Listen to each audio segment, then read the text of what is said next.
सफर कई पड़ावों से होकर जब मंजिल तक पहुंचता है तो कई एहसासों से भरा होता है। मंजिल पर पहुंचकर ही हमें यह पता चलता है कि हमने क्या पाया और क्या खोया। 8 नवंबर को शुरू हुए हमारे सफर का यह अंतिम पड़ाव है। स्वागत है आप सभी का, आपके साथ मैं हूं अभिषेक। 8 नवंबर को हमने शुरू किया था सफर खेल से खोलो किस्मत मुहिम का। इस सफर में हमने और आपने पाया ही पाया है, खोया कुछ नहीं। हमने देखी खेल खिलाड़ियों की हालत, हमने देखा आपका साथ मिलते हुए, हमने देखा जिम्मेदार आंखों को हमारी तस्वीरें देखते, हमने देखा जिम्मेदार कानों का हमारी खबर सुनते, हमने देखा खेल क्रांति को साकार होते। यह सब कैसे हुआ और क्या है सफर की यादें जो मंजिल को खुशनुमा बना रही हैं? आइए देखते हैं।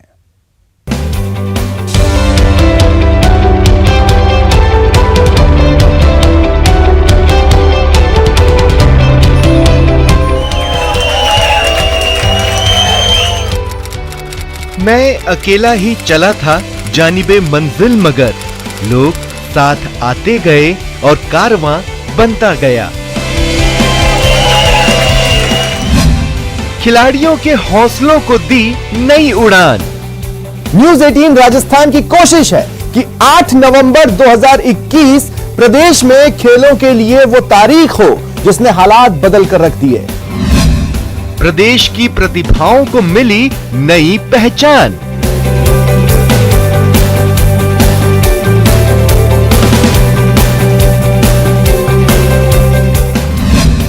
हमने बताया, सुझाया कैसे होगा सुधार, कैसे निखरेंगे संवरेंगे अनगढ़ होनहार।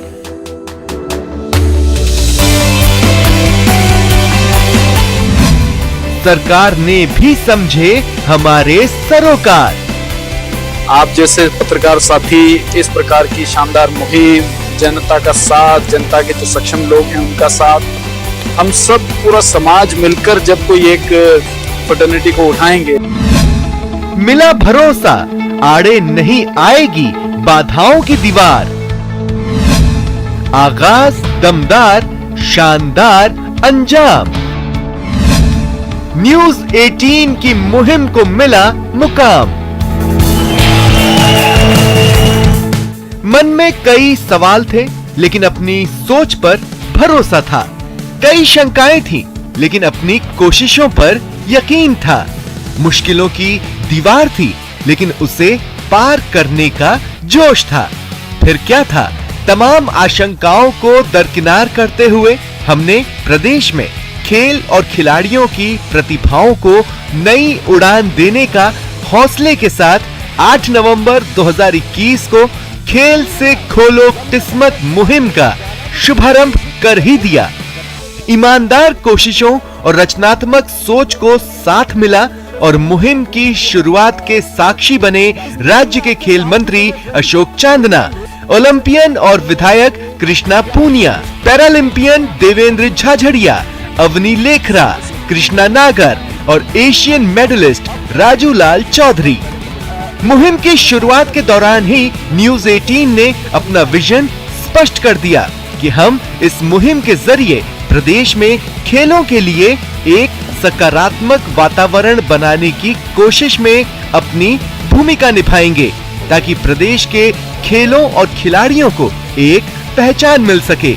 इसके साथ ही हमने ठान लिया कि खिलाड़ियों की राह में आने वाली बाधाओं की पहचान कराएंगे और उसे हटाने के उपाय भी बताएंगे। इसलिए हमने इस मुहिम में राज्य के खेल जगत से जुड़ी हर छोटी बड़ी खबर को प्राथमिकताओं में रखा।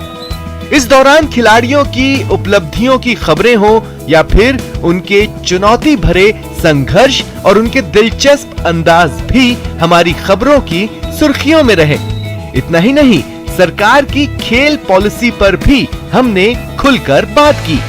खेल विभाग की तमाम उपलब्धियों को बताया तो साथ ही उनकी कमियों को भी उजागर करने में कोई कोर कसर नहीं छोड़ी।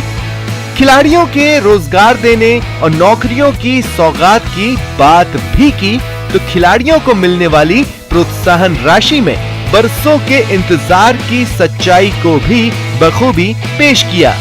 साथ ही महाराणा प्रताप पुरस्कारों की फीकी होती चमक की बात भी कही। एसएमएस स्टेडियम के सामने राज्य के जिलों में खराब होते जा रहे खेल मैदानों की ओर सरकार का ध्यान दिलाया, तो खेल मैदानों में संसाधनों की कमी की तस्वीर भी बयां की। सरकार ने भी हमारे सरोकारों को समझा। खेल राज्य मंत्री अशोक चांदना ने हमारी मुहिम की सराहना तो की ही, भरोसा भी दिया कि खिलाड़ियों की हर मुश्किलों का समाधान होगा। मैं समझता हूं कि न्यूज़ 18 की एक शानदार शुरुआत रही कि खेलों के और खिलाड़ियों के प्रति केवल सरकार की नहीं, पूरे समाज की, पत्रकार साथियों की बराबर जिम्मेदारी है और न्यूज़ 18 ने उसको एक बड़े पैमाने पर निभाने की कोशिश करी। आपकी इस भावना को मैं सलाम करता हूं और बाकी से सवाल किए। इस मुहिम के दौरान सामने आई अहम जानकारियों के प्रमुख बिंदुओं के साथ राज्य सरकार के खेल विभाग को डॉक्यूमेंट प्रस्तुत किया, जिसे हल करने का भरोसा भी मिला।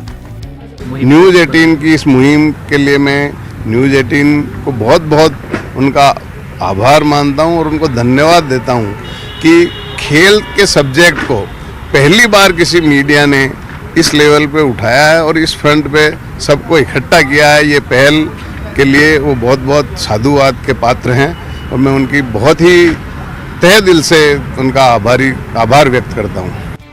मुहिम के दौरान जहां खेल से जुड़े सरोकारों को हम सरकार तक पहुंचाने में कामयाब रहे, तो लोगों को भी ये बात समझाने में सफल रहे कि खेल उनके जीवन का अहम हिस्सा है। यही कारण है कि प्रदेश के हर कोने में हमारी इस मुहिम को लोगों ने हाथों हाथ लिया। कुल मिलाकर कहा जाए तो हमारी इस मुहिम ने प्रदेश में खेलों को नई दिशा देने की कोशिश की। हमें विश्वास है कि खेल से खोलो किस्मत वाली हमारी मुहिम प्रदेश में खेलों और खेल प्रतिभाओं के लिए नए साल में नया सबेरा लेकर आएगी।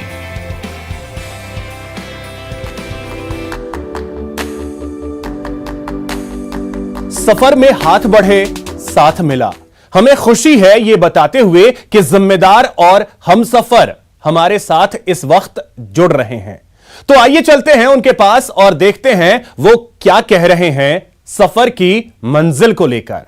Mahesh Dadhich, over to you. बांधकर हौसला, खुलकर खेल जरा, अर्जुन सा निशाना साध, महाराणा सा भाला फेंक जरा, खेल से खुलेगी किस्मत, मैदान खेल में उतर तो जरा। नमस्कार, बहुत स्वागत है आपका न्यूज़ 18 राजस्थान की खास मुहिम खेल से खोलो किस्मत में। दोस्तों, इस मुहिम के जरिए राजधानी से लेकर गांव ढाणी तक हम पहुंचे और खेल और खिलाड़ियों की हर वो खबर आप तक पहुंचाई, भले ही उनकी उपलब्धियों की बात हो या फिर उनके संघर्ष की दिलचस्प कहानियां हो। कुल मिलाकर के खेल और खिलाड़ियों को यह कार्यक्रम समर्पित रहा और आज इस मुहिम का वो दिन है जो बेहद खास है। हमारे साथ आज एसएमएस स्टेडियम पर हम इस कार्यक्रम में खेल मंत्री अशोक चांदना साहब के साथ में हैं, तो हमारे साथ में खेलों के दिग्गज लोग भी हमारे साथ जुड़े हुए हैं। वे हस्तियां हैं जिनमें सबसे पहले खेल मंत्री अशोक चांदना साहब का स्वागत है और हमारे साथ में श्री राम सिंह जी हैं जो खेल के बड़े हस्ताक्षर हैं, भले ही खिलाड़ी के तौर पर, भले ही प्रशिक्षक के तौर पर उन्हें हम जानते हैं। साथ में देवेंद्र जाजड़िया जो कि खेल रत्न हैं, हमारे साथ में इस कार्यक्रम में मौजूद है, बहुत स्वागत है आपका। और अनिल व्यास जी खेल प्रशासक के तौर पर हमारे साथ में हैं। इस कार्यक्रम को हम आगे बढ़ाते हैं और साथ ही साथ हम सबसे पहला सवाल खेल मंत्री अशोक चांदना साहब से करेंगे।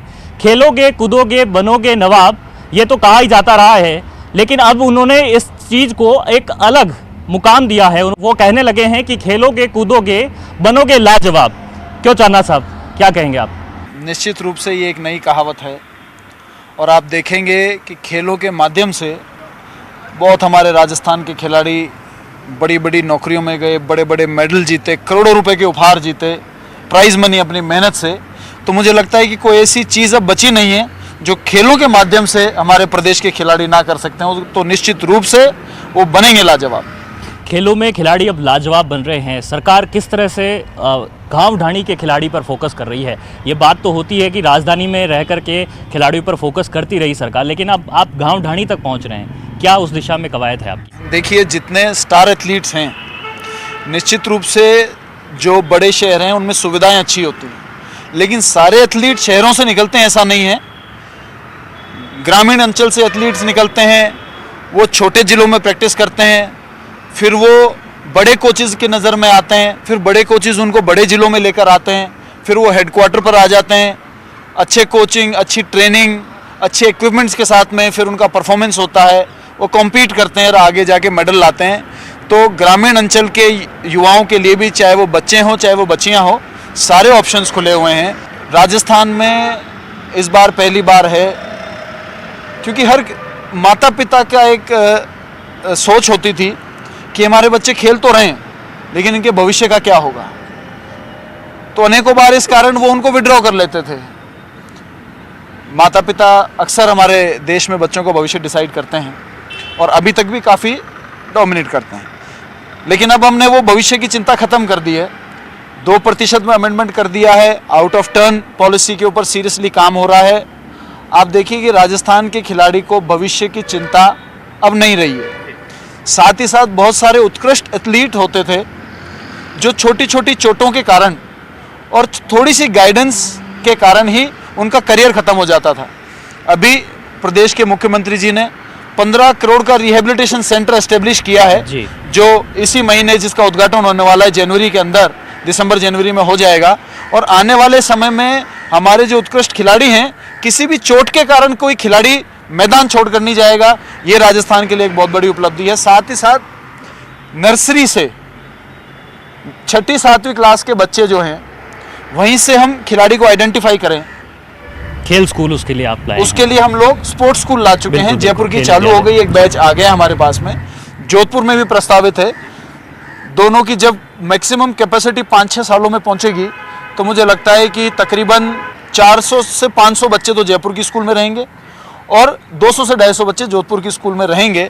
तो 700 750 अगर उत्कृष्ट खिलाड़ी एनी टाइम ट्रेनिंग अच्छे इंस्टीट्यूट्स में, अच्छे कोचेस के अंडर में पाएंगे, अच्छी डाइट लेंगे, तो मुझे लगता है कि 2024 Olympics, 2028 Olympics, 2026 Asian games, world cups, world championships और भी जो आयोजन बड़े होते हैं उसमें राजस्थान का बहुत बड़ा नाम रहेगा। जी, मंत्री जी बता रहे, जिस तरह से अनिल व्यास जी, मैं आपसे बात करना चाहूँगा, किस तरीके से आप देखते हैं कि खेल संघ जो है अलग अलग टूर्नामेंट कराते रहते हैं, क्या जो खेलों के बेटरमेंट के लिए सरकार प्रयास कर रही है उसका अब रुझान नज़र आने लगा है? राजस्थान सरकार के मुख्यमंत्री जी का भी आभार करना चाहता हूं कि राजस्थान के पहले मुख्यमंत्री हैं जिन्होंने पिछली इनके कार्यकाल में अवार्ड मनी देने का काम सबसे पहले राजस्थान सरकार ने किया, कि जो स्टेट और नेशनल में मेडल लाते हैं उनको अवार्ड मनी से दी जाती है उनको। इसलिए मैं मंत्री जी से सिर्फ 1-2 बातें इस संबंध में कहना चाहता हूं कि आज ग्रामीण क्षेत्र में, मैं शाहपुरा जिला भीलवाड़ा से हूँ और शाहपुरा में सब डिवीज़न होते हुए भी राजस्थान का सबसे बेहतरीन शॉर्ट कोर्स का तरनताल है, पर चूंकि वहाँ से अब तक राजस्थान में जितने गोल्ड और सिल्वर मेडल तैराकी में नेशनल में आए हैं उनमें शाहपुरा सबसे अधिक है, पर वहाँ कोच नहीं है। तो ऐसी जगहों पे मंत्री जी कोचेज की व्यवस्था अवश्य करवाएं, चाहे कॉन्ट्रैक्ट बेसिस पे करें, चाहे जैसे भी करें, पर वहाँ बिल्कुल अनिल व्यास जी की बात को मैं आगे बढ़ाना चाहूँगा। कोचेज की कमी की बात भी हमने इस मुहिम के तहत जब हम खेल के मैदान पर गए तो वहाँ पर भी सामने आई। श्रीराम सिंह जी, क्या कहेंगे आप, क्योंकि खुद आप खिलाड़ी रहे बेहतर और साथ में आपने प्रशिक्षण भी दिया, कोच की अहम भूमिका है खेल को आगे बढ़ाने के लिए? सबसे पहले तो मैं मंत्री साहब का शुक्रगुजार करता हूं, चांदना साहब का, स्पोर्ट्स मिनिस्टर हैं और इन्होंने स्पोर्ट्स में बहुत अच्छा काम किया है, जैसा हमारे देखने में आया है और आप लोगों को पता भी है कि काफ़ी जगह इन्होंने नौकरियों में जैसे 2% कोटा है उसको भी भरा है और आगे भी काफ़ी ध्यान दिया है स्पोर्ट्स की तरफ से। और सबसे बड़ी बात है कि खुद स्पोर्ट्समैन है, तो जो आदमी स्पोर्ट्समैन है वो स्पोर्ट्समैन की दुर्दशा या स्पोर्ट्समैन की दुविधाएं हैं, जो सुविधाएं नहीं हैं, उनके लिए वो ध्यान देना ज़रूरी हो जाता है और वो काम चांदना साहब ने बखूबी कराया है। अच्छा तो सर, एक बात मैं आपसे यहाँ पर ये जानना चाहूँगा कि किस तरह से जब एक अरसे पहले आप जब खेल के मैदान में होते थे तो किन चीज़ों पर आपको कमियां महसूस होती थी और आज किस तरह की सुविधाएं खिलाड़ियों को मिल रही है? एक बड़ा दौर बदला है, कैसे देखते हैं आप उसको? देखिए, हमारे ज़माने के और आज के ज़माने में तो बहुत फ़र्क है। हमारे ज़माने के अंदर स्पोर्ट्स सिर्फ डिपार्टमेंट से सीमित था, या तो रेलवे से आते थे या सर्विसेज से आते थे या पुलिस डिपार्टमेंट से आते। आजकल तो हर डिपार्टमेंट के अंदर स्पोर्ट्समैन हैं। और जैसा मंत्री साहब ने बताया, अभी एक बैच यहाँ ट्रायल करके और अभी हॉस्टल में रख रहे हैं यूथ। इस मौके पे मैं, मंत्री जी आज यहाँ प्रेजेंट हैं, तो मैं एक दो बात ज़रूर बताना चाहूँगा कि हमें स्पोर्ट्स पे थोड़ा और ध्यान देना पड़ेगा। अभी हमारे पास जो सिंथेटिक ट्रैक है एथलेटिक्स का, वो 2006 में लगा था, मैं और पोकरमल जी ने इंस्पेक्शन किया था, और आज 2001 है, वो ट्रक बदली नहीं हुआ।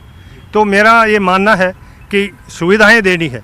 दूसरा है कि राजस्थान के अंदर हम कैपिटल में बैठे हैं और वहाँ एक सिंथेटिक ट्रैक है, तो आगे हमें विद्याधर नगर को और चित्रकूट स्टेडियम है, और मैं भी वहाँ रह रहा हूँ वैशाली में, तो चित्रकूट में 7 डिसिप्लिन ऐसे हैं जहाँ एक्टिविटी हो सकती हैं। वहाँ सिर्फ कोच अपॉइंटमेंट करने हैं। टेनिस के 4 कोर्ट हैं, वॉलीबॉल के 2 कोर्ट हैं, और फुटबॉल का है, बास्केटबॉल के 3 कोर्ट हैं।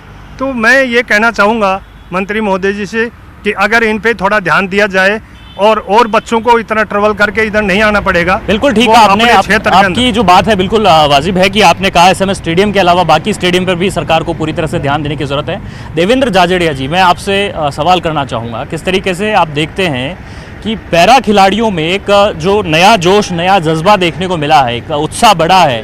कहीं न कहीं आप देखते हैं कि सरकार ने जो कामकाज किया है उसकी बड़ी वजह है जो कि कई पैरा खिलाड़ी भी जो है वो सामने आ रहे हैं और प्रतिभाओं को मौका मिल सका है। बिल्कुल, आज खेल से खोलो किस्मत का जो ये प्रोग्राम है न्यूज़ 18 द्वारा, खेल के लिए एक बहुत अच्छी मुहिम स्टार्ट की थी, और जो फर्स्ट प्रोग्राम था उसमें मैं आया था। स्पोर्ट्स की न्यूज़ ज़्यादा से ज़्यादा जब बच्चे देखेंगे तो कहीं ना कहीं उनको भी एक मोटिवेट होंगे वो, और प्रदेश के बारे में जान सकेंगे कि प्रदेश में क्या क्या सुविधाएं हैं, क्या क्या नहीं हैं। तो ऐसा नहीं है कि हम इस पे सुविधाओं पे बात करें, जो सुविधाएं नहीं उनकी भी हमें चर्चा करनी चाहिए इस पे। और विशेष तौर पे आज प्रोग्राम में हमारे साथ माननीय खेल मंत्री अशोक चांदना जी हैं। तो खेल मंत्री से पहले मैं इनको खिलाड़ी मानता हूं, और खिलाड़ी के भी खेल के प्रति गलत हो ही नहीं सकता। तो सबसे पहले तो मैं ये कहना चाहूँगा कि इनकी नीयत बहुत अच्छी है खेल के प्रति, और इन्होंने दिल से काम किया है।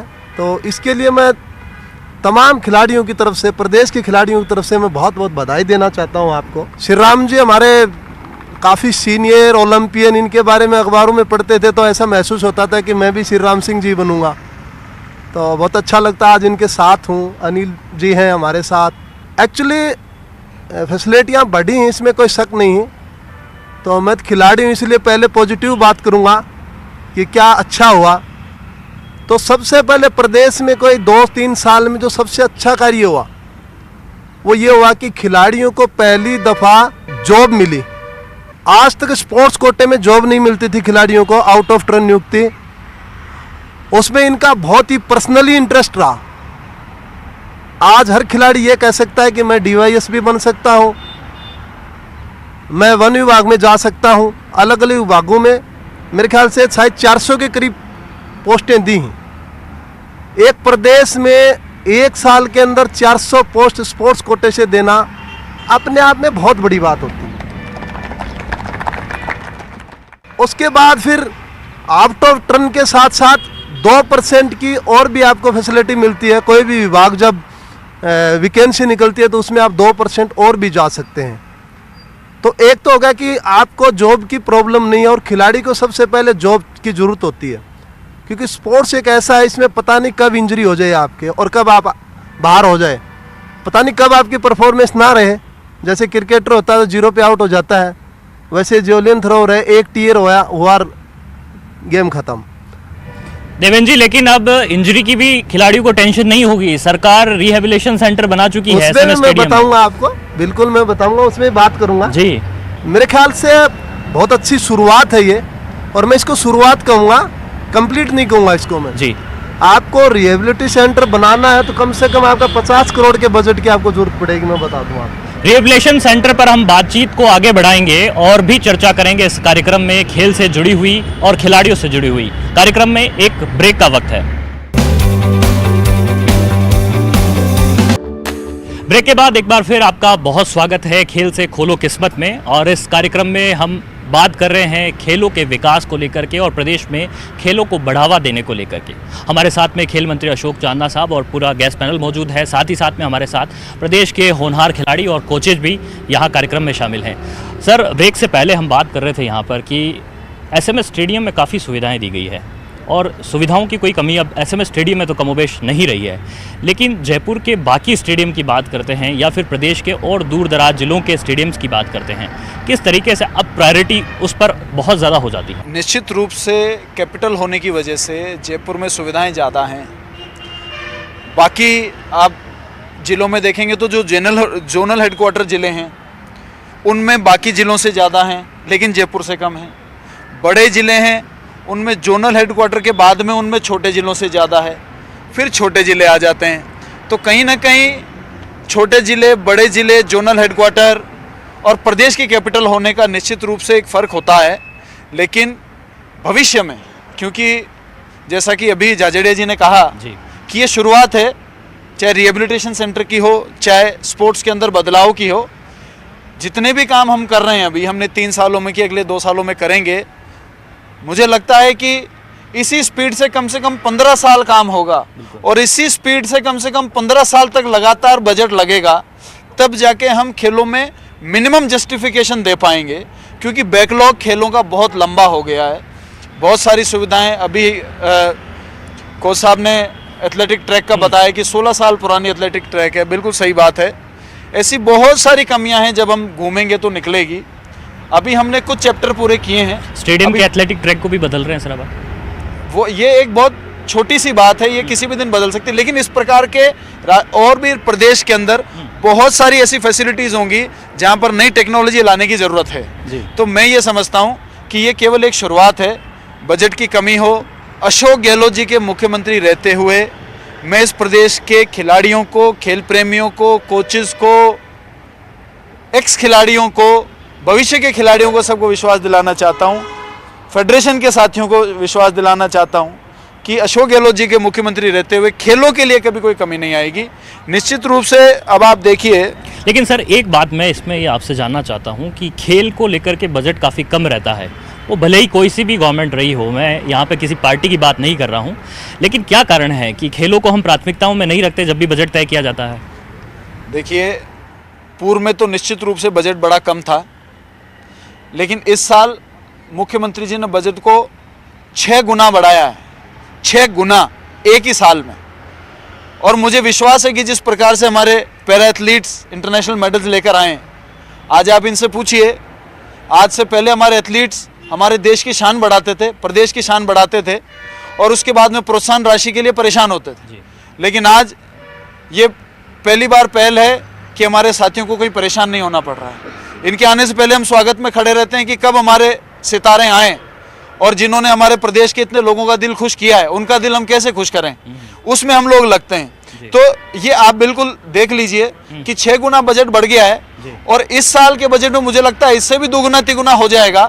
बजट की कोई कमी नहीं है, बस एक बहुत बड़ी कमी है जिसकी वजह से ये सारे काम रुके हुए हैं कि ये क्रीड़ा परिषद है और इस पर एक गहन चिंतन हो रहा है कि ये खेल विभाग होना चाहिए। जिस दिन खेल विभाग हो जाएगा, अभी 200 सवा 200 कर्मचारी हैं, जब 2000 कर्मचारी खेल विभाग में कोचेस, सीनियर ऑफिसर्स, खेल अधिकारी हो जाएंगे, उसके बाद में आप समझिए कि 1000 करोड़ का बजट भी कम पड़ेगा और उसको लगाने के लिए हाथ भी होंगे।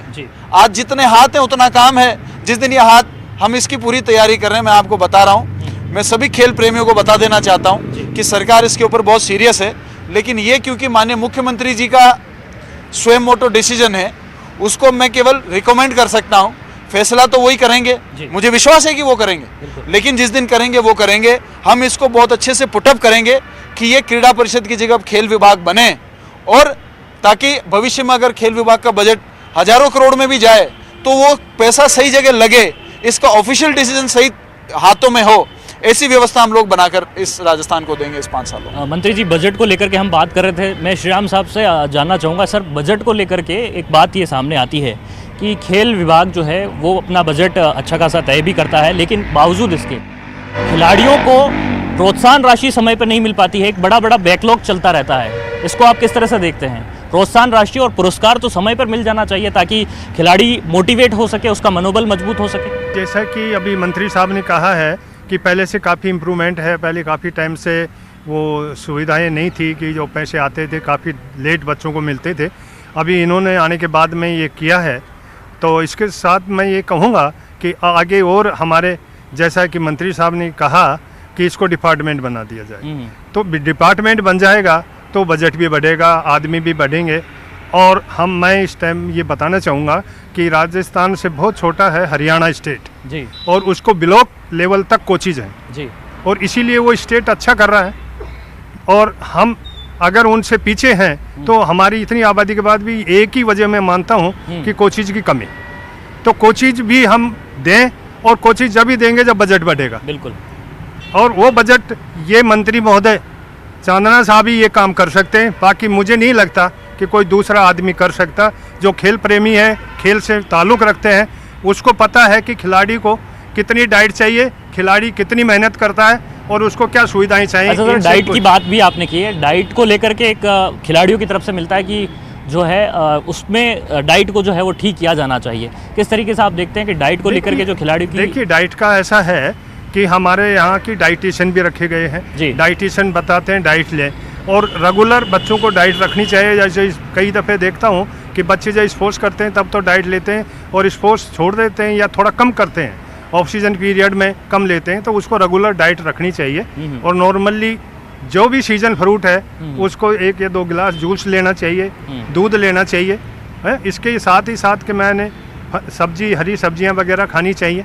और मैं तो यही कहूँगा कि स्पोर्ट्स में जहाँ भी आपको कंपटीशन मिले उसमें कंपटीशन में आप हिस्सा लें। ज़्यादा से ज़्यादा कंपटीशन में हिस्सा लेंगे, उसमें आपको अपनी कमज़ोरी का, अपने प्रशिक्षण को भी पता चलेगा कि आप में क्या कमज़ोरी है। और मैं बच्चों आपको बताना चाहूँ कि आप लोग लक्की हो कि आपको इतना स्पोर्ट्समैन मिनिस्टर मिला है जो कि स्पोर्ट्समैन है और दिल से चाहते हैं आप लोगों को, जैसे जाजिरा साहब ने बताया कि ये दिल से काम करना चाहते हैं जी। और डिपार्टमेंट बन गया तो हमारे राजस्थान का बहुत भला हो जाएगा और इसका क्रेडिट मंत्री महोदय को जाएगा और यही कर सकते हैं। मैं ये आपको बताना चाहता हूँ। देवेंद्र जी, मैं आपसे बात करना चाहूँगा, किस तरीके से आप देखते हैं? ब्रेक से जाने से पहले भी आपने कहा कि बजट बढ़ना चाहिए और मंत्री जी भी बता रहे थे कि बजट को लेकर के काफ़ी कोशिशें मौजूदा सरकार ने की है। स्पोर्ट्स को प्राथमिकताओं में शामिल करने की बात हम कर रहे हैं, क्या ये प्राथमिकताओं में शामिल हो पाएगी और क्या इस दिशा में प्रयास जो किए जा रहे हैं, भले ही केंद्र सरकार की तरफ से बात करें, राज्य सरकार की बात करें, पार्टी की बात हम यहाँ पर नहीं करना चाहेंगे, क्या देखते हैं आप? स्पोर्ट्स को लेकर के जो माहौल बनना चाहिए वो बन पा रहा है? अभी तो प्रयास ही हैं, क्योंकि मेडल टैली में भारत को देखा जाए तो जितना हमारे मेडल आने चाहिए उतने नहीं आए अभी तक। और प्रयास को आगे बढ़ाएंगे तो हो सकता है आने वाले ओलंपिक जैसे पेरिस है या 28 वाला ओलंपिक है उसमें हम मेडल बढ़ा सकेंगे। क्योंकि इसमें मैं चर्चा करूँगा सेंट्रल गवर्नमेंट की जो खेलो इंडिया प्लान है वो बहुत अच्छी आई है, उसमें बहुत सुविधाएं हैं खिलाड़ियों के लिए। और मैं ये कहना चाहूँगा कि हमारे स्टेट में मेरी नज़र में सबसे बड़ी जो प्रॉब्लम है वो इंफ्रास्ट्रक्चर की है। खास करके पैरा खिलाड़ियों के लिए कोई प्लेटफार्म नहीं है, कहाँ ट्रेनिंग करें। वो जो भी स्टेडियम बने हैं वो एबल बॉडी के खिलाड़ी कर सकते हैं। बहुत कम खिलाड़ी हैं जो पैरा के आके व्हीलचेयर पर्सन्स या ब्लाइंड जी बिल्कुल आ सकें, तो इसमें हमें काफ़ी सुधार करना पड़ेगा। दूसरा, मैं स्पोर्ट्स साइंस की बात करूँगा। स्पोर्ट्स साइंस का बैकग्राउंड होना बहुत ज़रूरी है, क्योंकि आप देखते हो कि साइंस से रॉकेट जाता हवा में और स्पोर्ट्स साइंस से जेवलिन जाती है हवा में। दूरी वही ज़्यादा तय करेगा जिसके पीछे साइंस हो। तो साइंस, इसलिए मैं 50 करोड़ का बजट बता रहा था कि आपको डिस्ट्रिक्ट हेडक्वार्टर पे कम से कम आपको फिजियोथेरेपिस्ट, न्यूट्रिशियन और आपके कम से कम 7 से 10 फैकल्टी चलनी चाहिए वहाँ स्पोर्ट्स की। तब जा कर के आप ये मानेंगे कि स्पोर्ट्स में हम अच्छे बन रहे हैं जी। बहुत काम करने की ज़रूरत है। अब एजुकेशन डिपार्टमेंट की बात करूँ, ये बच्चे स्टेट या नेशनल मेडल लेके आते हैं स्कूली जी, इनको 1 पैसे की फैसिलिटी नहीं मिलती। तो ये राजस्थान में बड़ी दुखद बात है, क्योंकि इन खिलाड़ियों को वो पैसे मिलने चाहिए। और ख़ास करके लड़कियां स्कूली गेम में ज़्यादा पार्टिसिपेशन होता है लड़कियों का, इसलिए मैं तो कहना चाहूँगा कि स्पेशल लड़कियों के लिए तो ऐसी स्कॉलरशिप प्लान चलानी चाहिए हमें, ताकि ज़्यादा से ज़्यादा पार्टिसिपेशन हो। एजुकेशन में हमें काम करने की इसलिए ज़रूरी है। आज मुझे बड़ा अजीब सा लगता है कि मैं खेलना चाहता था और मुझे स्कूल में पढ़ाया जाता था कि बाबर कौन था, हुमायूं कौन था, अकबर कौन था। मेरे को उस टाइम में शायद टेनिस कोर्ट के बारे में बताते, मेरे को बैडमिंटन कोर्ट के बारे में बताते कि कैसे खेला जाता है बैडमिंटन, कैसे कोर्ट बनता है, कैसे एथलेटिक्स ट्रैक बनती है, तो शायद आज मेरे ज़्यादा काम में आती वो चीज़। तो इसलिए मैं ये कहना चाहता हूँ कि स्पोर्ट्स में जो शिक्षा विभाग है उसमें स्पोर्ट्स चैप्टर को कंपलसरी आपको डालना ही होगा, आगे आना है तो। बिल्कुल, बहुत अब उन महत्वपूर्ण चीज़ों सुझाव को छोड़ना आपका, होगा आपको। देवेंद्र जी, ये रहा है कि शिक्षा को खेल से जोड़ने के साथ साथ में हमें उसको आगे और डेवलप करने पर भी ध्यान देना है। लेकिन खेल तो डेवलप हो जाएगा, लेकिन खेल संघों की जो राजनीति है सर, वो काफ़ी हद तक जो है प्रभाव डालती है। खेल संघों की राजनीति पर मैं आता हूं और अनिल व्यास जी से मैं बात करूंगा कि कहीं ना कहीं जो स्पोर्ट्स एसोसिएशन हैं उनकी जो आपसी लड़ाई होती है वो खिलाड़ी भुगतता है। दो दो टीम चली जाती है, एक टीम खेलेगी, कौन सी टीम नहीं खेलेगी, दो दो एसोसिएशन बन जाते हैं। कैसे इसको ठीक किया जाए और क्या इसका खिलाड़ियों पर इम्पैक्ट नहीं पड़े, उसको लेकर के आप लोग क्या कर सकते हैं? खेल संघों की जो 2-4 समस्याएं हैं, पहले मैं मंत्री जी को उनसे अवगत करा दूं, उसके बाद मैं आपको राजनीतिक बात भी बताऊंगा। खेल संघों को राज्य स्तरीय और राष्ट्रीय स्तरीय प्रतियोगिताएं आयोजित करानी पड़ती है और आपको ध्यान है कि खेल संघों के पास कोई संसाधन नहीं है, न उनके पास कोई बजट है, न उनको कोई ऐड मिलती है। ऐसे में खेल संघों के लिए उनको आयोजित कराने में बहुत कठिनाई आती है। तो मैं मंत्री जी से ये चाहूँगा कि इतना बड़ा इंफ्रास्ट्रक्चर यहाँ है, इसके साथ यदि इसमें एक 300 बेड का हॉस्टल बन जाए जिसमें खिलाड़ियों को रहने की व्यवस्था हो जाए, तो सभी खेलों को राज्य और राष्ट्रीय स्तर की जो प्रतियोगिताएं जब आयोजित करेंगे तो उसके लिए जो होटलों में हमारे को कमरे बुक कराने पड़ते हैं, उसके लिए संसाधन नहीं होते हैं, उसमें काफ़ी सुविधा होगी खेल जगत को। अच्छा सर, खेल संघों के पास में अगर कुछ भी नहीं है तो ये वर्चस्व की लड़ाइयाँ क्यों देखने को मिलती है? क्यों खेल संघ में हर कोई पदाधिकारी जाना चाहता है? महेश जी, ये तो राजनीति का असर है कि आप 50 घरों की आज विकास समिति में रहते हैं और उस विकास समिति के भी चुनाव होते हैं तो वहाँ भी उतनी राजनीति हो जाती है जितनी कि बीजेपी कांग्रेस की राजनीति है। तो खेल भी उससे कोई अछूता नहीं है, पर राजनीति खेल में नहीं होनी चाहिए। कि भारतीय ओलंपिक संघ में जो विवाद अभी चल रहा है उसमें हाई कोर्ट ने दखल दिया है और अभी उसके चुनाव 19 को होने थे पर वो नहीं हो पाए। और यदि ये आपसी झगड़ा खेल संघों का नहीं मिटेगा तो वो प्रशासक नियुक्त करेंगे, सरकार उसमें अपना प्रशासक लगा देगी।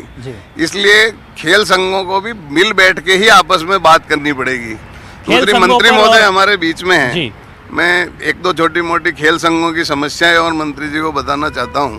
तैराकी में भी है, 2019 से लोगों के बच्चों के TADA अभी तक स्वीकृत नहीं हुए हैं। तो क्रीड़ा परिषद को खेल संघों के साथ दो पहियों की तरह चलाने में आप अपनी अहम भूमिका निभा सकते हैं।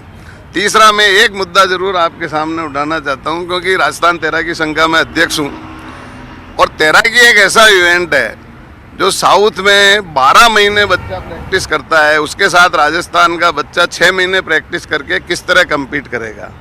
तो जब राजस्थान में 3 साल पहले गोल्ड मेडल फिरदौस कायम खानी ने, शाहपुरा की ने लिया, मैं तत्कालीन मुख्यमंत्री महोदया को उनके पास ले गया था और ये मैंने उनके सामने भी रखा।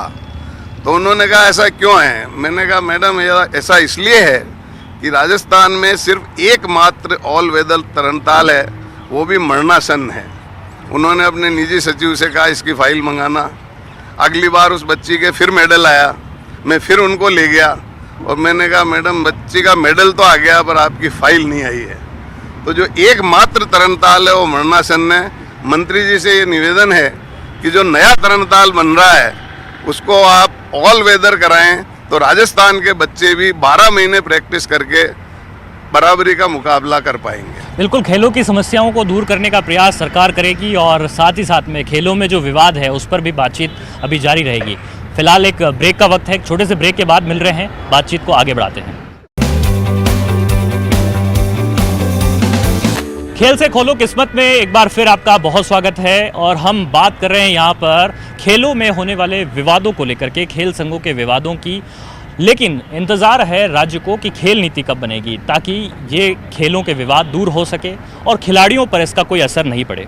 खेल मंत्री अशोक चांदना साहब हमारे साथ में हैं। सर, नई खेल नीति का इंतज़ार है ताकि जो खेल संघों में विवाद हो उसे लेकर के खिलाड़ियों पर जो असर है वो नहीं देखने को मिले, खिलाड़ी अपने खेल पर ध्यान लगाए, उन्हें खेल संघों के विवादों से किस तरह से दूर रखा जा सके। देखिए, अभी ग्रामीण खेलों के ऊपर काम चल रहा है, तकरीबन 1 महीने का काम उसमें और बाकी रह गया है। पूरा डिपार्टमेंट पूरी ताकत के साथ में ग्रामीण खेलों को कामयाब कराने में लगा हुआ है। 27 लाख पार्टिसिपेंट्स उसके अंदर है। गांव-गांव में खेलों का वातावरण बनाना है। उसके बाद में हमारी टॉप प्रायोरिटी जो रहेगी वो अगली प्रायोरिटी हमारा स्पोर्ट्स एक्ट रहेगा कि उसमें क्या क्या सुधार किए जाने चाहिए। उसके ऊपर काम भी चल रहा है, पूर्व में ये बनकर तैयार भी पड़ा हुआ है, लेकिन कुछ चेंजेस हमने करने हैं जो आज के ज़माने के हिसाब से लागू होंगे और जल्दी हम वो सारे बदलाव करेंगे जिससे विवाद थोड़े से कम हो जाएं। लेकिन प्राइडल इश्यूज जितने भी हैं, प्राइड तो कभी इंसान का ख़त्म होगा नहीं, तो प्राइड का विवाद ख़त्म होगा नहीं। लेकिन हम कोशिश ये करेंगे कि व्यवस्था ऐसी बन जाए कि किसी भी झगड़े का असर खिलाड़ियों के करियर पर नहीं पड़ना चाहिए। जैसे मैं नया खेल मंत्री बना था तब आरसीए के ताले लगे हुए थे 5 साल से 6 साल से। बीसीसीआई अपना इंचार्ज भेजते थे, अपने हिसाब से टीम एंट्री करा लेते थे। कई बच्चों का जो स्पोर्टिंग पीक था वो इस 6 साल में निकल गया। कोई रिकवरी खड़ी थी आरसीए के ऊपर डिपार्टमेंट की, तब मुझे कई लोगों ने समझाया कि उस रिकवरी के बिना अगर इनको काम करने दिया तो आपके ऊपर आक्षेप भी लग सकते हैं।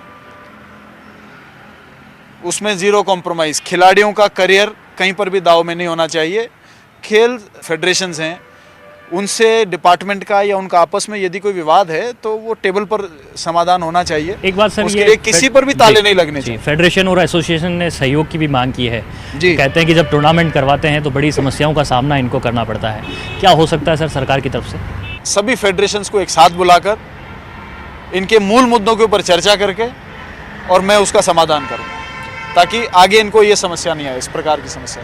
बिल्कुल, हमारी ये सार्थक पहल बनती जा रही है खेल से खोलो किस्मत में कि मंत्री खुद कह रहे हैं कि वे इन समस्याओं के समाधान में भी जुटे हुए हैं। कुछ सुझाव ले लेते हैं। श्रीराम साहब, आपसे बात करूंगा, किस तरह के और सुझाव आप खेलों के बेटरमेंट के लिए प्रदेश में सरकार को देना चाहेंगे? इस प्लेटफॉर्म का आप सदुपयोग कर सकते हैं। सुझाव के तौर पे तो यही है कि हमने जैसा कि एक तो सबसे पहले जाजवड़िया जी कहा था एजुकेशन, तो मैं ये चाहूँगा कि अगर स्पोर्ट्स को अगर एक सब्जेक्ट बना दिया जाए, एजुकेशन के साथ सब्जेक्ट बना के जोड़ दिया जाए उसको, तो सारे बच्चे उसमें कोई भी गेम खेले और वो एक सब्जेक्ट हो जाए और उसको आगे फ्यूचर में भी अगर वो स्कूल पास करके अगर कॉलेज में एडमिशन लेता है तो उसमें भी अगर कुछ नंबर कम पड़े तो स्पोर्ट्स के बेस पे उसको उसका फ़ायदा मिल जाए। तो एक तो ये है कि एजुकेशन के साथ अगर हम स्पोर्ट्स को एक सब्जेक्ट बना करके और बच्चों को दे दें तो हर बच्चा उसमें खेल में हिस्सा लेगा। और जब तक हमें स्पोर्ट्स ग्राउंड में बच्चों को लाने के लिए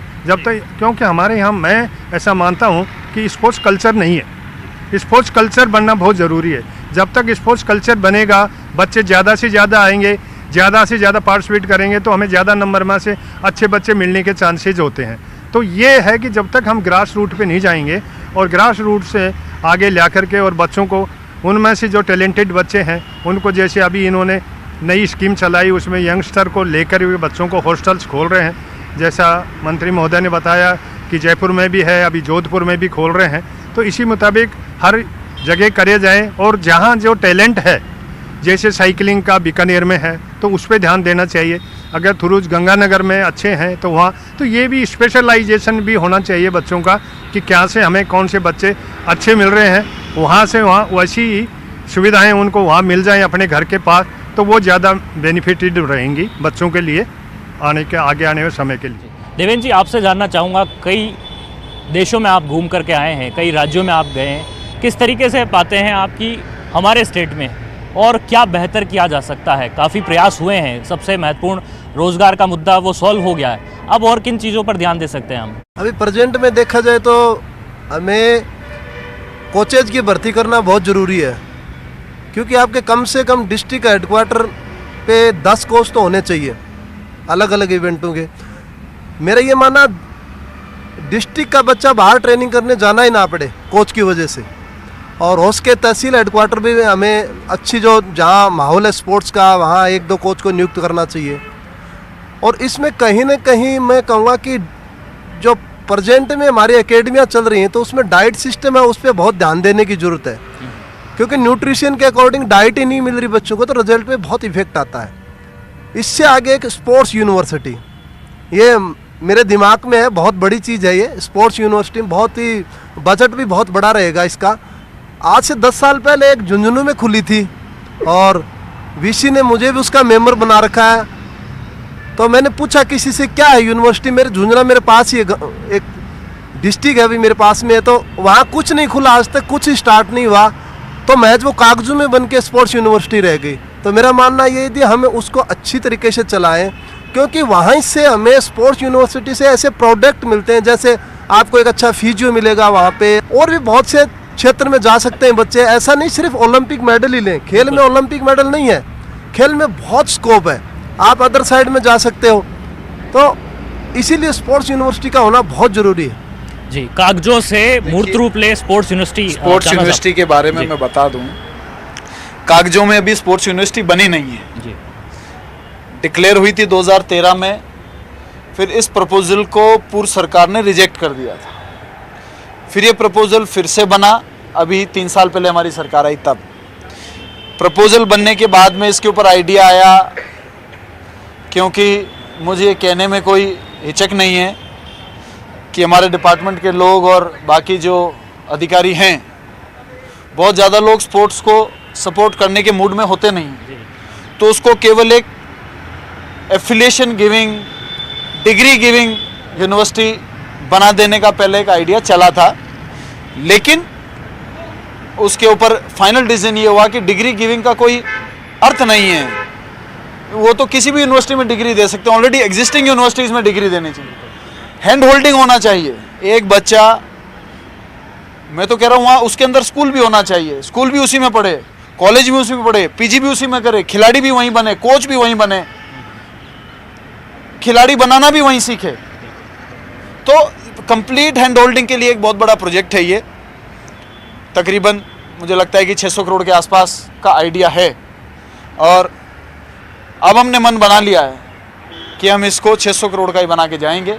तो इसका फिर से प्रपोजल्स पुटअप हो रहे हैं, जो हर खिलाड़ी को चाहिए वैसी एक यूनिवर्सिटी बने, ऐसा एक फाउंडेशन स्टोन हम लोग लेकर के जाएंगे, आप चिंता ना करें। खेल और खिलाड़ियों की बात हो रही है तो हमारे साथ में जो नवेदित खिलाड़ी हैं, जो अपने खेलों में उभरते हुए नाम हैं, हमारे साथ यहाँ पर मौजूद है और उनसे बात करने की कोशिश है ताकि वे यहाँ पर अपने सुझाव दे सकें और अपनी बात यहाँ पर खुद खेल मंत्री को भी कह सके। मैं चाहूँगा कि आप अपनी बात यहाँ पर न्यूज़ 18 के इस प्लेटफॉर्म पर खेल से खोलो मुहिम में रखें। सर, अभी आपने कहा कि राजस्थान में खेल यूनिवर्सिटी बन रही है। बीकानेर के अंदर राजस्थान शिक्षा विभाग का सबसे बड़ा राजस्थान का स्पोर्ट्स स्कूल है सर, सादुल स्पोर्ट्स स्कूल। हमारे हिसाब से राजस्थान में खेल यूनिवर्सिटी बनाने की सबसे उचित जगह है वो। देखिए, आपका आइडिया बहुत अच्छा है, लेकिन झुंझुनू में एक बार कोई चीज़ गई हुई वापस आती नहीं है, तो वो तो बनेगी ही बनेगी। हाँ, बीकानेर में सादुल स्पोर्ट्स एक अपने आप में नाम रहा है, ब्रांड रहा है जी। और हालांकि वो शिक्षा विभाग की एंटिटी है, खेल विभाग का उसमें कोई अभी तक दखल अंदाजी नहीं है, आप ध्यान दिला, लेकिन उसको कैसे इम्प्रूवमेंट करें, एक टीम भेजकर उसके ऊपर आइडियाज़ बनाकर हम आगे प्रपोजल्स भेजेंगे, शिक्षा विभाग से बात करेंगे, उसको वापस कैसे पूर्व के जो उसकी ग्लोरी थी उस तक पहुंचाने के लिए, उसको जीवंत करने के लिए क्या सुझाव हैं, वो हम शिक्षा मंत्री जी और हम लोग बात करके उसके ऊपर निश्चित रूप से काम करेंगे। कोई और खिलाड़ी यहाँ पर जो बात करना चाहते हैं, कोई और? आज विश्व में योगा को पूरे विश्व में मतलब प्रोत्साहन मिल रहा है, लेकिन हमारे प्रदेश में जो योगा के जो प्लेयर है, हर साल यहाँ की यूनिवर्सिटी 8 से 10 यूनिवर्सिटीज़ है अपने प्रदेश में, जो कि ऑल इंडिया इंटर यूनिवर्सिटी जाती है, उनके बच्चे वहाँ पर परफॉर्मेंस भी करते हैं, लेकिन उनको किसी प्रकार का कोई रोज़गार, वहाँ से बच्चे नेशनल में पार्टिसिपेट भी कर रहे हैं, वो नहीं मिल पा रहा है। आप योगा के 10-20 खिलाड़ियों को लेकर मेरे पास में आइए और आप क्या क्या समस्याओं को फेस कर रहे हैं मुझे बताइए, उसका समाधान कर देंगे, चिंता मत कर। मैं ये पूछना चाहूँगा, जो खेल मंत्रालय भारत सरकार से मान्यता प्राप्त खेल हैं, लेकिन स्पोर्ट्स काउंसिल से भी मान्यता प्राप्त है, लेकिन आउट टर्न में नहीं है। कई गेम्स जो हैं वो भारत सरकार से मान्यता प्राप्त है, इसमें कोई दो राय नहीं है। कई गेम्स जो हैं प्रदेश सरकार से मान्यता प्राप्त है, इसमें भी कोई दो राय नहीं है। लेकिन हमने एक बेसिक प्लेटफॉर्म रखा। हमने ना प्रदेश सरकार रखा ना केंद्र सरकार रखा। ओलंपिक एसोसिएशन ऑफ इंडिया जो है वो एक ऑटोनोमस बॉडी है, उससे जितने भी खेल मान्यता प्राप्त हैं और अनेकों अनेक गेम्स हैं, हमने उसको इंडिविजुअल रखा। क्योंकि प्रदेशों में कई बार सरकारें बदलती है, कई खेलों का वर्चस्व खेलों संघ के लोगों का बढ़ जाता है, कई खेल संघ के लोगों का घट जाता है, कोई किसी पर सवाल उठ जाते हैं, कोई राजनीति का शिकार हो जाते हैं। इसलिए ओलंपिक एसोसिएशन ऑफ इंडिया एक ऑटोनोमस बॉडी है, उसका हम लोगों ने रखा। उसमें किसी प्रदेश सरकार या केंद्र सरकार का हमने रखा ही नहीं है। पूर्व में हमारे को साथी कह रहे थे कि खेल विभाग के लिए पैसे की कोई कमी, मैं आपको कह रहा हूं नहीं है। आज से पहले किसी भी आयोजन में 20 लाख रुपए 30 लाख रुपए से ऊपर कभी किसी प्रदेश सरकार ने खर्च नहीं किया। ग्रामीण खेलों के माध्यम से गांव में खेलों का वातावरण बनाने के लिए मुख्यमंत्री जी ने 40 करोड़ रुपए आयोजन के लिए दिए, 40 करोड़ रुपए। और आप देखेंगे जब ये आयोजन होगा, 26 जनवरी को ये आयोजन होने वाला है, और उस दिन आप देखेंगे कि किस प्रकार से इस पैसे को इस्तेमाल किया गया। 1 लाख लोग 50 साल से ऊपर के हैं जो इसमें पार्टिसिपेट कर रहे हैं। कई लोगों ने मुझसे कहा कि आप इसमें एज ग्रुप लगाइए, बुजुर्गों को क्यों पार्टिसिपेट करने दे रहे हैं। मैंने कहा आप समझते नहीं हैं। हम हरियाणा की ओर देखते हैं, जब भी कोई हरियाणा पंजाब का उत्कृष्ट खिलाड़ी राजस्थान आता है, मैं उनसे पूछता हूँ आप कैसे बने। वो कभी ये नहीं कहते कि मुझे इक्विपमेंट ने बनाया या सरकार ने बनाया या किसी पैसे ने बनाया। वो कहते हैं मुझे मेरे गाँव ने बनाया। जब तक गाँव में खेल भावना नहीं होगी, गाँव में अपने गाँव के बच्चे को, अपने जिले के बच्चे को आगे बढ़ाने की भावना नहीं होगी, तब तक खेलों में आगे बढ़ना बहुत मुश्किल होगा। तो जो वो 1 लाख लोग जो वरिष्ठ हैं लेकिन आज भी बच्चों के साथ खेलना चाहते हैं, जब कोई अच्छा खेलता है वो बच्चा उनको नजर आएगा, लेकिन उसका जूता फटा होगा, वो उसको जूता दिला देंगे। ये खेल भावना है। इसीलिए ग्रामीण ओलंपिक का जो आइडिया है वो एक वास्ट आइडिया है, और इसके जो असर हैं ये एक तरह से आयुर्वेद की दवाई है। इसका कोई चमत्कार एक रातों रात नहीं होगा, लेकिन इससे जब ये 2-3 संस्करण इसके हो जाएंगे, 2-3 बार ग्रामीण ओलंपिक हो जाएंगे, जब 25-25, 50-50 लोग एक साथ खेलेंगे, जब लोग घरों से निकलेंगे, जब एक गांव पड़ोस के गांव से कोई हार के बच्चे आ जाएंगे और उस गांव के पटेल ठानेंगे कि अगली बार उस गांव को हराना है, इस बार करो तैयारी, हम तुम्हारे को दूध की सप्लाई करेंगे। मतलब उस प्रकार का जब वातावरण बनेगा, तब सही मायने में राजस्थान का खिलाड़ी जो है फाउंडेशन स्टोन से तेजी से बढ़ेगा। फिर आगे हमारे पास सुविधा है, ऐसी कोई बात नहीं है। पहले कबड्डी की टीम राजस्थान की कोई मेडल लाती थी तो एक राजस्थान का खिलाड़ी होता था और 10-11 खिलाड़ी हरियाणा के होते थे। पिछले 2 साल से राजस्थान की टीम नेशनल मेडल ला रही है, तो एक खिलाड़ी हरियाणा का है, बाकी सारे खिलाड़ी राजस्थान के। ये पहली बार राजस्थान में हुआ है। हमारी राजस्थान की फुटबॉल की टीम दिलीप ट्रॉफी की हाई लीग में पहुंची है। देश की 8 टीमों में जगह बनाई 34 साल के बाद में। ये राजस्थान में 34 साल के बाद में हुआ। संतोष ट्रॉफी भी इस बार, ये हमारे साइकिलिंग के, संतोष ट्रॉफी की भी बात कर रहा हूं मैं। ये हमारे साइकिलिंग के जो साथी हैं, 35 साल के बाद में ऑल इंडिया ऑल कैटेगरी में राजस्थान चैंपियन बना है, 35 साल के बाद में। ये कहीं ना कहीं तो खेलों में जुनून आया है। मैं आपको बताऊं, 3 साल पहले तक प्रोफेशनल कबड्डी की प्रैक्टिस मात्र 200-250 बच्चे करते थे राजस्थान में। आज प्रोफेशनल कबड्डी की प्रैक्टिस 5 से 10 हजार बच्चे राजस्थान में कर रहे हैं। कहाँ तो 250 बच्चों में कंपटीशन होता, कहाँ 10,000 बच्चों में कंपटीशन होगा। जब 10,000 बच्चे कॉम्पीट करेंगे तो गेम का लेवल ऑटोमेटिकली ऊपर बढ़ेगा। जब गेम का लेवल ऑटोमेटिकली ऊपर बढ़ेगा तो हमारे खिलाड़ी नेशनल चैंपियन भी बनेंगे और इंटरनेशनल चैंपियन भी बनेंगे। लेकिन नर्सरी यहीं से उठेगी, वातावरण जमीन से उठेगा। ज़रूर उम्मीद की जानी चाहिए कि जो सरकार के प्रयास हैं वो रंग लाए और हमारे खिलाड़ी प्रदेश भर से देश दुनिया का नाम रोशन करने के लिए ओलंपिक तक के सफ़र पर पहुँचे, अंतर्राष्ट्रीय प्लेटफॉर्म पर हमारा नाम रोशन कर सके। उन्हें तमाम वो बुनियादी ज़रूरतें, बुनियादी सुविधाएं, संसाधन मुहैया हो सके, इस दिशा में सरकार भी कोशिश कर रही है। और हमारी खेल से खोलो किस्मत मुहिम के तहत जिन खिलाड़ियों ने बेहतर किया है और जिन खिलाड़ियों ने अपना नाम रोशन करने की कोशिश की है, उन्हें एक प्लेटफॉर्म देने की हमने कोशिश की है। और आप सभी यहाँ पर मेहमान हमारे साथ में जुड़े, खेल मंत्री जी अशोक चांदना साहब हमारे साथ जुड़े, श्री राम सिंह जी, देवेंद्र जी और अनिल व्यास जी यहाँ पर हमारे साथ जुड़े, और तमाम SMS स्टेडियम के वो खिलाड़ी जो है हमारे साथ में यहाँ पर आज बने। और एक सार्थक चर्चा जो है वो हमारी यहाँ पर खेलों के विकास को लेकर, खेलों को बढ़ावा देने को लेकर के हुई है। हम उम्मीद करते हैं कि ये मूर्त रूप लेगी और आगे चल करके इसके सार्थक परिणाम भी जरूर सामने आएंगे हमारी इस मुहिम में। बस इतना ही। मंजिल पर पहुंचकर हम इतना जरूर कह सकते हैं कि ये अंत नहीं है, आगे भी सफर जारी रहेगा, क्योंकि सवाल उन खिलाड़ियों का है जो देश के सम्मान के लिए झुकना नहीं जानते। तो न्यूज 18 राजस्थान देखते रहिएगा, समय समय पर कोशिश करते रहेंगे खेल से खोलो किस्मत की कड़ी में हालात बदलने की। जब भी जरूरत पड़ेगी और जरूरत पड़ी तो फिर निकलेंगे सफर पर। तब तक के लिए शुक्रिया आप सभी का। नमस्कार।